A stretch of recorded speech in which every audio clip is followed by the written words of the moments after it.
नमस्कार। आज मैंने टॉपिक लिया हुआ है,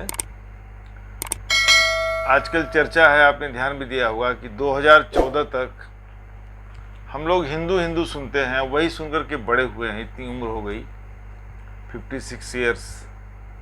तो जब से समझना शुरू किए, या 14 साल की उम्र से, कि हम लोग कौन है, हिंदू हैं। अब 2014 में या 2014 से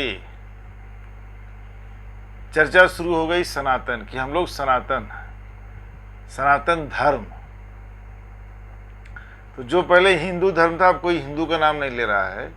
अब सभी कह रहे हैं, जो उसके ठेकेदार हैं, बनते हैं क्या, वो ये कह रहे हैं कि ये सनातन धर्म है।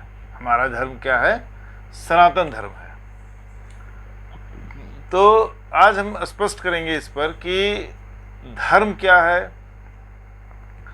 और हिंदू धर्म किसको कहते थे, अब उसको सनातन क्यों कहने लगे, और सनातन का अर्थ क्या है। जो जिस धर्म के बारे में इतनी बड़ी कल्पना की गई हो, जो ये कहा जा रहा हो कि हजारों साल पुराना धर्म है, और फिर उस धर्म का नाम 2014 में क्यों बदला जा रहा है। तो जब आप ध्यान देंगे, हमने वीडियोस भी और इसके पहले किए हैं, कि ये सारी, जो पहली बात तो जो भी सिस्टम बनाया गया, जो भी चीज़ें थी, वे लोग खुद क्लियर नहीं थे। क्योंकि एक शोषणकारी व्यवस्था जब आप बनाते हैं, जब आप फायदा, नफ़ा और नुकसान समझ के कोई काम करते हैं, जब आप अपना फायदा और दूसरों का नुकसान समझ करके कोई कदम उठाते हैं, तो उस कदम में कभी कोई तार्किकता नहीं होती है, उसमें अवसरवादिता होती है। अवसर का लाभ उठाना, जो मौके पर जैसा बन पड़ा वैसा किया। तो अपने आप में एक बहुत बड़ा सवाल उठता है कि जब हम बड़े हुए हैं और आज तक दादा से, नाना से और बुजुर्गों से, सभी से, किताबों में, बातचीत में ये सुनते हैं हिंदू धर्म, हिंदू धर्म, हिंदू धर्म, और अचानक से 2014, 11 साल पहले आपसे ये कह दिया जाए कि नहीं नहीं, वो तो सनातन धर्म था, हिंदू धर्म नहीं था हम लोगों का, तो सवाल तो बहुत उठते हैं। आइए बात करते हैं कि हिंदू शब्द कहाँ से आया। एक्चुअली हिंदू शब्द फारसी से लिया गया है, और फारसी में स को ह बोलते हैं। उनका जो प्रोनाउंसिएशन है स का, वो ह आता है उच्चारण। उसका एग्जाम्पल दे रहा हूँ आपको। जैसे सप्ताह, वीक, हम लोग सप्ताह बोलते हैं, वो क्या बोलते हैं? हफ्ता। हफ्ते से सप्ताह बना। तो ह जो है शब्द कहाँ से आया और हिंदू कैसे हो गया? सिंधु नदी एक तरह से एक बॉर्डर का काम करती थी, कि लोग जो बाहर से आक्रमणकारी आते थे, व्यापारी आते थे। सिर्फ इंडिया में, भारत में सिर्फ आक्रमणकारी ही नहीं आए विदेशी, बहुत बड़े पैमाने पर व्यापारी भी आया करते थे, और तमाम दर्रों को पार करके आते थे, डेजर्ट के रास्तों से आते थे। तो जो उधर से आने वाले व्यापारी थे, उनको सिंधु नदी पार करनी पड़ती थी। तो सिंधु नदी, जो उन्होंने सिंधु नदी के इस पार रहने वाले सभी लोगों को सिंधु के शब्द से बुलाया। आमतौर पे लोग बोलते नहीं, नदी के पार वाला, या उधर के कोई भी माइलस्टोन है मान लीजिए, उसके उधर वाले। जैसे जवाहरलाल नेहरू, जो नेहरू सरनेम है, वो इसलिए पड़ा है कि जो ब्राह्मण, कश्मीरी ब्राह्मण नहर के पास रहते थे, एक नहर थी वहाँ पर, तो नहर से वो बन गया नहर के पार वाले, नेहरू। नेहरू को इंग्लिश में बन गया Nehru. Actually it is Nehru. नहर के पास रहने वाले जो गांव था, उसको कहते थे नेहरू, और नेहरू एक सरनेम बन गया। अच्छा, तो इस तरह से सिंधु नदी के इस पार, इंडस रिवर के इस पार रहने वाले लोगों को हिंदू कहा उन्होंने। सिंधु से हिंदू शब्द आ गया। तो ये अपने आप में फारसी के शब्द से लिया गया है, और फारस के व्यापारियों ने या उधर से आने वाले लोगों ने ये नाम दिया। तो कतई ये धर्म नहीं हो सकता। तो इतने सालों बाद जब रिसर्च होने लगे, अब मीडिया आ गया, सोशल मीडिया का ज़माना है, अब इंफॉर्मेशन का फ्लो ज़्यादा हो रहा है, हर किसी को हर बात पता है। आज तो आप एक शर्ट खरीद लीजिए, एक कमीज टी शर्ट खरीद लीजिए, और आप पहले के ज़माने की तरह नहीं है कि खरीदा कुछ में और बताया कुछ में। आज तो सब कुछ इंटरनेट पे अवेलेबल है। जो भी चीज़ आपका देखिए खट से उसका प्राइस आपको पता चल जाएगा। तो इस सोशल मीडिया के ज़माने में जब रिसर्च होने लगे, बात बाहर आने लगी, तो तमाम रिसर्च स्कॉलर्स ने, तमाम बुद्धिजीवियों ने, तमाम इस क्षेत्र में काम करने वाले लोगों ने स्पष्ट किया कि हिंदू तो कोई धर्म ही नहीं है। हिंदू तो सिंधु शब्द से बना हुआ है, और ये प्लेस मतलब स्थान को अंकित करता है। ये जो इंगित करता है, इंडिकेट करता है, वो किसी प्लेस को, मतलब सिंधु नदी के उस पार रहने वाले लोगों को क्या कहा गया? हिंदू कहा गया। तो सभी रहे। अब ये बात कहा जा सकता है कि ये तब की बात है जब यहाँ पर मुस्लिम आबादी नहीं थी। मुस्लिम तो आए हैं, जो इस्लाम आया या मुसलमान जो पहली बार आए इंडिया में, तो वो 7वीं शताब्दी के बाद आए हैं। तो हम लोग ईसा पूर्व की बात कर रहे हैं, तो हाँ, तब तो मुस्लिम यहाँ थे ही नहीं, उनका कोई निशान भी यहाँ नहीं था। तो जो भी आबादी थी उसको हिंदू कहा गया, तो नेचुरली वो सब हिंदू हो गए। अब उसी तरह से इंडस रिवर के शब्द से इंडिया शब्द बना है। इंडस रिवर, और इंडस रिवर के पास के प्लेस को नाम दिया गया इंडिया। इंडिका किताब भी लिखी है मैगस्थनीज ने। तो मैं आता हूँ उस पर कि अब देखो उसको धर्म से जोड़ दिया गया। सवाल उठता है कि धर्म है क्या? रिलीजन, धर्म, भारत में इसको दो अर्थों में लिया जाता है। धर्म को रिलीजन, इंग्लिश का वर्ड है उसका ट्रांसलेशन, और कर्तव्य, ड्यूटी। अंग्रेजी में रिलीजन और ड्यूटी अलग अलग शब्द हैं, और यहाँ पर धर्म का 2 अर्थ हो जाता है, रिलीजन और कर्तव्य भी, ड्यूटी भी। ये हमारा धर्म है। हम बात कर रहे हैं रिलीजन की। रिलीजन क्या है? रिलीजन एक्चुअली आपके जीवन के उन रहस्यों की बात करता है जिसका प्रश्न आम लोगों को आसानी से उपलब्ध नहीं है। जैसे जन्म क्यों होता है, फिर मृत्यु क्यों हो जाती है, लोग बच्चे से बड़े होते हैं और बड़े होकर के बूढ़े हो जाते हैं, फिर एक दिन खत्म हो जाते हैं। इस क्रिया को क्यों, कौन चलाता है इस सिस्टम को? अब यहीं से देखिए ईश्वर की कल्पना की गई, एक ऐसे ऑलमाइटी पावर, इंग्लिश में 3 वर्ड कर दे उसका यूज किया गया है। ऑमनीपोटेंट, सर्वशक्तिमान, ऑमनीप्रेजेंस, सर्वव्यापी, ऑमनीसेंट, सर्वज्ञानी। तो इसी तरह से जब जीवन के रहस्यों को लोग नहीं समझ पाए, उस टाइम पर ज्ञान के इतने स्रोत नहीं थे जो आज हैं, आज भी नहीं समझ में आया है, तो जीवन के उन तमाम रहस्यों को सुलझाने के लिए हर किसी ने अपनी अपनी थियरी दी, अपने अपने तरीकों से जीवन और मृत्यु के रहस्यों को जानने और समझने की कोशिश की। अब उसी समझने की कोशिश में जब तमाम प्रश्न आपके अनुत्तरित रह जाते हैं, जिन प्रश्नों का आपको उत्तर नहीं मिलता है, वहीं से एक ऐसे अदृश्य शक्ति की कल्पना की गई जिसको अलग अलग लोगों ने अलग अलग टाइम पर अलग अलग नाम दिया। कहीं पर उसको भगवान कहा गया, ईश्वर कहा गया, कहीं पर गॉड कहा गया, कहीं पर अल्लाह कहा गया, कहीं पर कुछ और भी कहा जाता होगा, जो मेन रिलीजन्स है। क्यों इस ईश्वर की, अल्लाह की, गॉड की कल्पना क्यों हुई? क्योंकि जीवन और मृत्यु के बीच के सफ़र और तमाम जीवन से संबंधित रहस्यों का जब हमें सीधा उत्तर नहीं मिला, पहाड़ किसने बनाया, नदियाँ किसने बनाई, हमें किसने बनाया, इन जानवरों को किसने बनाया, पशु पक्षियों को किसने बनाया, फिर कल्पना में आया कि ये सब चला कौन रहा है।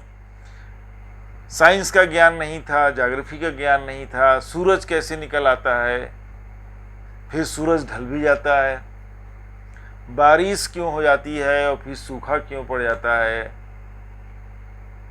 कभी तेज धूप हो जाती है, कभी बादल हो जाते हैं, कभी रात हो जाती है, कभी सुबह हो जाती है। कभी आपने देखा कि इस आदमी से मिले और सुबह अगले दिन या कुछ टाइम वो मर चुका है आदमी। किसी के यहाँ बच्चा पैदा हुआ है। तो ये सब जीवन के रहस्य थे और तमाम इन्हीं प्रश्नों को बहुत सारे लोगों ने, दिमागों ने, जिन्हें रुचि थी इस विषय में, जानने की कोशिश की, अपनी जिज्ञासा, क्यूरियोसिटी को शांत करने की कोशिश की।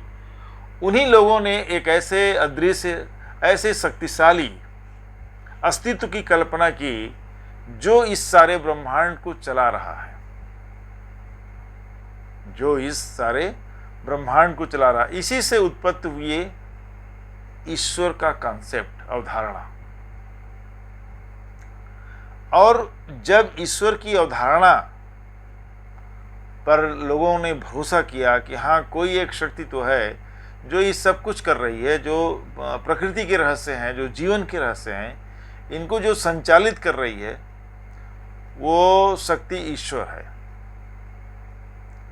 तो जब वो शक्ति ईश्वर है तो लोगों ने उनको संतुष्ट करने का प्रयास किया। उन्हें ये लगता था कि धूप तेज हो गई तो शायद ईश्वर नाराज हो गया, आंधी तूफान आ गया तो शायद ईश्वर नाराज हो गया, बहुत बारिश और बाढ़ आ गई तो शायद ईश्वर नाराज हो गया, विभीषिका मर गया, कोई डेथ हो गया तो ईश्वर नाराज हो गया।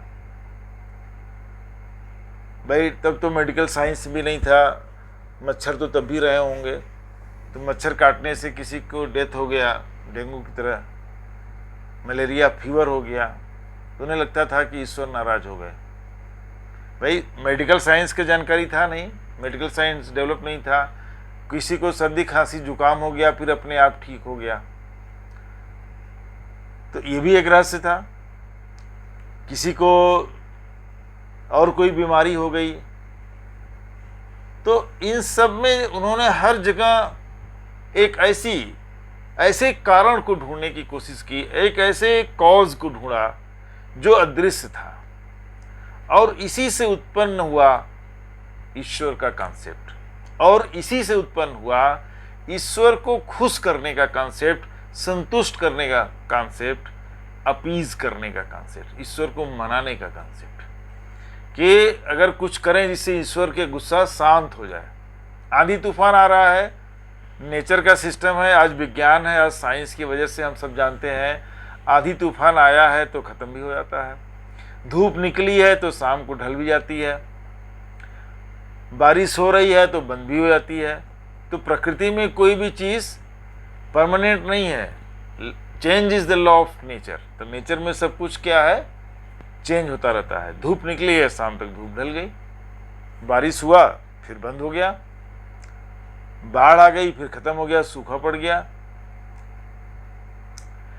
उन्होंने इसको प्रकृति या गॉड के क्रोध के रूप में लिया, नाराजगी के रूप में लिया, और उनको जैसे भी जिसके अंदर जो प्रेयर, एक कभी कभी अनकहे शब्द के माध्यम से भी प्रेयर हो जाती है, और वो चीज़ अगर बंद हो गई, आंधी तूफान बंद हो गया, बारिश बंद हो गई, तेज़ धूप बंद हो गई, बाढ़ चली गई, रिसीड हो गया, पानी कम हो गया, तब उन्होंने संतुष्ट करने का प्रयास किया, और यहीं से रिलीजन नाम की चीज़ की शुरुआत हुई। जब आप अपने मुसीबतों से बचने के लिए, या मुसीबत आ गई है तो मुसीबत को ख़त्म करने के लिए, या अपने जीवन की बेहतरी के लिए एक अदृश्य शक्ति से जब आप प्रार्थना करने लगे, तो यहीं से धर्म पैदा हो जाता है, रिलीजन, कि आपके कुछ करने से वो ऊपर वाला खुश हो जाएगा और आपका नुकसान नहीं होगा, या आपका कोई काम बन जाएगा। ये हुआ रिलीजन। छोटा सा, हम बहुत ज़्यादा डिटेल में, वीडियो बहुत लंबा हो जाता है। ये रिलीजन है। अब आया कि हिंदू रिलीजन। मैंने आपसे बात की कि हिंदू तो शब्द ही रिलीजन से रिलेटेड है नहीं, वह तो एक ऐसी स्थान का संकेत है, इंडिकेट करता है, जो सिंध नदी के इस पार था। अब बात आई सनातन की। सनातन शब्द एक्चुअली पाली भाषा से लिया गया है, ये संस्कृत का शब्द नहीं है, ये पाली भाषा से लिया गया है, और इसका प्रयोग गौतम बुद्ध के त्रिपिटक में किया गया है। और वो जो पाली भाषा में इसको प्रोनाउंस करते हैं वो है सनातनों। सनातनों का अर्थ हुआ शाश्वत, अंतहीन, टाइमलेस, ऐसा जो कभी खत्म ना हो। अब गौतम बुद्ध ने जीवन के तमाम सिद्धांत, वो अब मैं अलग से डील करूंगा वो उनकी पूरी फिलॉसफी, कि गौतम बुद्ध ने जीवन व मृत्यु के रहस्यों को समझने की कोशिश की और यही कहा कि ये शाश्वत व्यवस्था है कि जो आएगा उसको जाना ही होगा, जो पैदा हुआ है उसे एक दिन मरना होगा, खत्म होना होगा। ये शाश्वत सत्य है, इसको कोई टाल नहीं सकता। गौतम बुद्ध के वाणी में वो जादू था कि जो एक बार उनके पास बैठ जाता था वो उनका फॉलोअर होकर रह जाता था। तमाम लोग उनसे आए, उनसे बहस करना चाहते थे, आर्गुमेंट करना चाहते थे और उन्होंने उनका वो शिष्य बन गए, उनके चरणों में आ गए। जीवन मृत्यु के रहस्यों को गौतम बुद्ध ने ऐसे तार्किक अंदाज में समाधान दिया, उसका उत्तर दिया कि उसका जवाब किसी के पास नहीं था। इसीलिए उनके ऊपर सैकड़ों बार उनको मारने की कोशिश की गई, क्योंकि लोग जब उनको संतुष्ट नहीं कर पाते थे, लोग उनकी बातों का जवाब नहीं दे पाते थे, तो लोग उन पर हमले करते थे। गौतम बुद्ध ने सनातनों शब्द का इस्तेमाल किया जीवन के उस धम्म चक्र के लिए, जो जीवन का चक्र चलता रहता है, ये शाश्वत है, लोग आएंगे और लोग जाएंगे, ये जीवन चलता रहेगा। जीवन है तो मृत्यु है, जो आया है उसे जाना होगा, ये शाश्वत सत्य है। सनातन शब्द इसके लिए इस्तेमाल किया गया है और इसका इस्तेमाल बुद्धिज्म में किया गया, थेरावाद बुद्धिज्म में इसका प्रमाण मिलता है। और गौतम बुद्ध ने इसको इस्तेमाल किया जन्म मरण के जो चक्र है उसके लिए, जरा मरण का जो चक्र है उसको समझाने के लिए। वो आम लोगों को समझाते थे, आम लोगों की भाषा बोलते थे कि जीवन मृत्यु का चक्र सनातन है, हमेशा चलने वाला है। आप कभी ये मत कल्पना कीजिए कि या उम्मीद मत कीजिए कि एक समय हम पूजा पाठ कर लेंगे और मृत्यु से बच जाएंगे। लोग सोचते थे ना कि भगवान को खुश कर दें, कुछ कर दें, चढ़ावा चढ़ाएं तो हमें मतलब मौत नहीं होगी। गौतम बुद्ध ने कहा कि नहीं, मरना ही होगा, जो आया है उसे एक दिन जाना होगा। ये सनातन शब्द का सही अर्थ है। अब आज लोग कह रहे हैं, हिंदू धर्म के प्रवर्तक ठेकेदार, कि नहीं हम सनातन धर्मी हैं, हमारा सनातन धर्म है। सनातन तो लाखों साल पुराना है।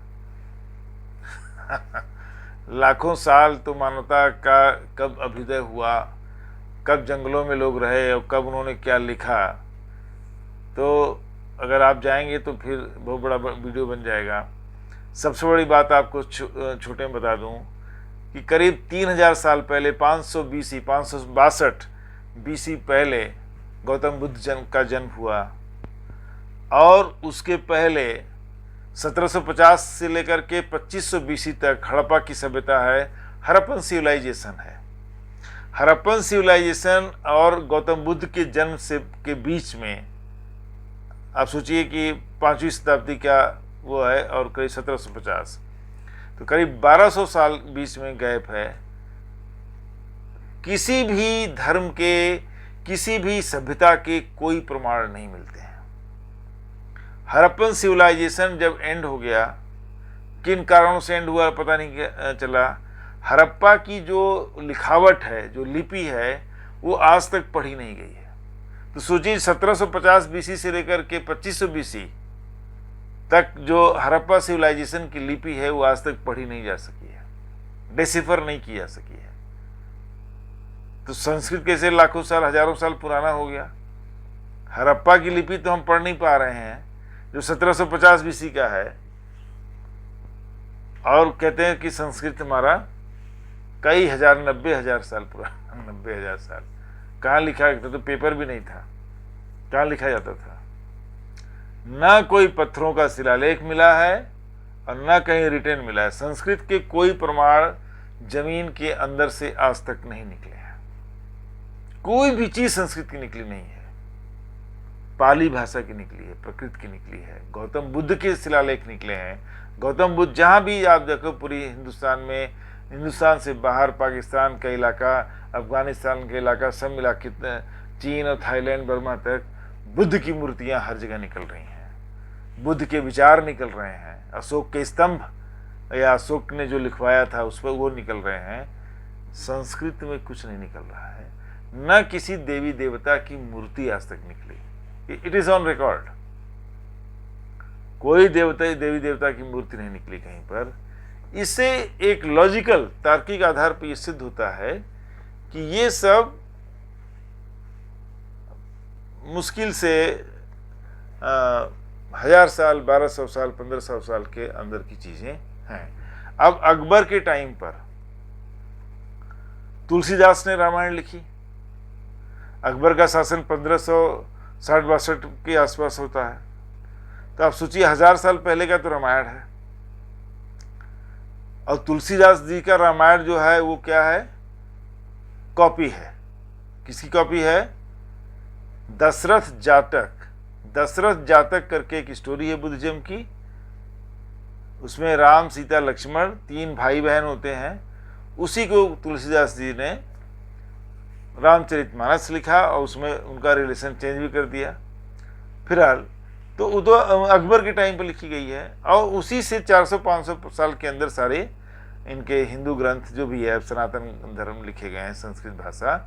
प्रकृत का सुधार किया हुआ, संस्कृत का मतलब है संस्कारित, संस्कारित किया हुआ, संस्कार किया हुआ, रिफॉर्म्ड, किसी भी चीज को सुधार किया हुआ, वही भाषा संस्कृत है। ये मुश्किल से 1000-1500 साल पुराने सब हैं, इसके पहले का उनके पास कोई प्रमाण नहीं है। तो आप देखिए, न तो सनातन ही कोई धर्म है। अच्छा, धर्म में भी वीडियो लंबा हो रहा है।